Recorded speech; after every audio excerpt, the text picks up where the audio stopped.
Stefania, thanks very much indeed for joining us. First of all, then, since the creation of the SDGs, how have you seen business and industry change and respond to them? Well, I think that business definitely realized the importance of SDGs. SDGs, so to say, as a whole, 17 objectives and goals are the most ambitious project we had to build a better society.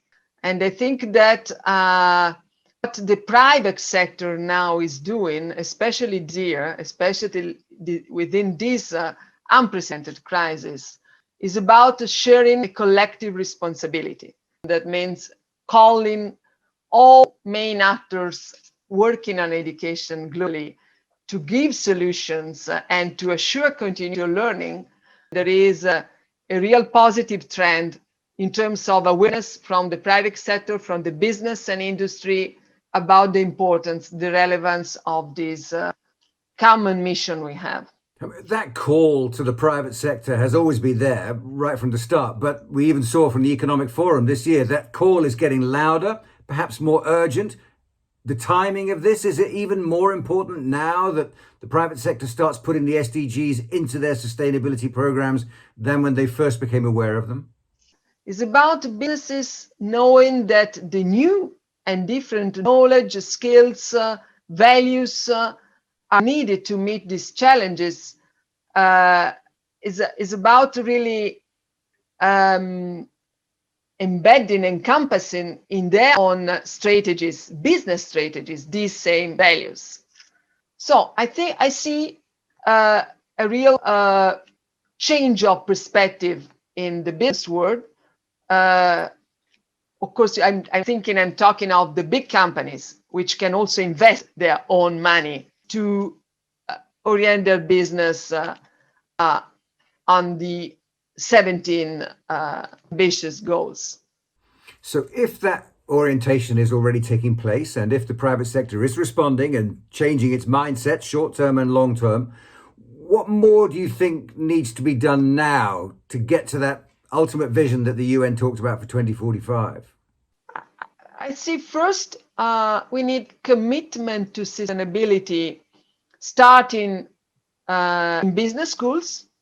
It's about training next generation of business leaders, CEOs, who really become the more influential in embedding the SDGs in their strategies, to have the right training, to really have a real culture of sustainability from the beginning of their educational journey in universities.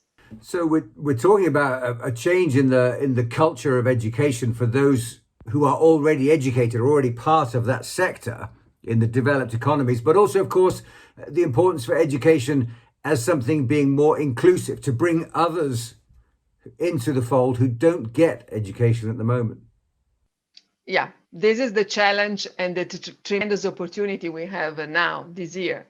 I mean, the entire world within this COVID-19 pandemic realized the importance of schools, the importance of education, the importance of schools being open as places where you don't simply learn and teach, but children find nutrition, socialization.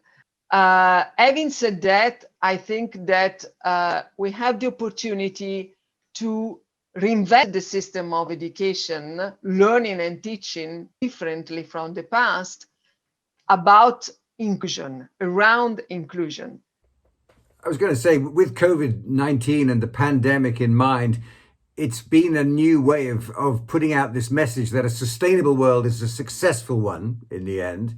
Are you seeing signs that people have started to digest this message that an educated world is also a successful one? And more importantly, an uneducated world is one that gets damaged?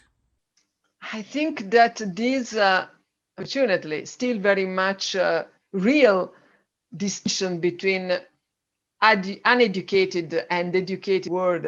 We have to try to, decrease the gap, to fill the gap. That's the mission we have. It is about access to quality education, starting from pre-schooling, which is the early childhood, we know that is a very critical time for learning and influencing the rest of the life to university level.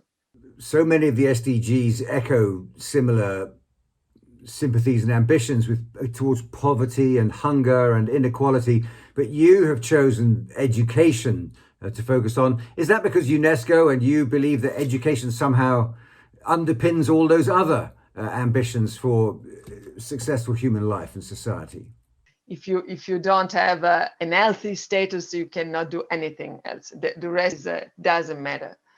But immediately after health, education, being educated means to be able to understand what's happening around you, especially in these times, to be able to distinguish between the fake and the truth, to be able to contribute to democratic society, to have an active role as a global citizen, and to have skills that can apply to find a job, to find a decent work. Stefania, that's great. Thank you very much indeed.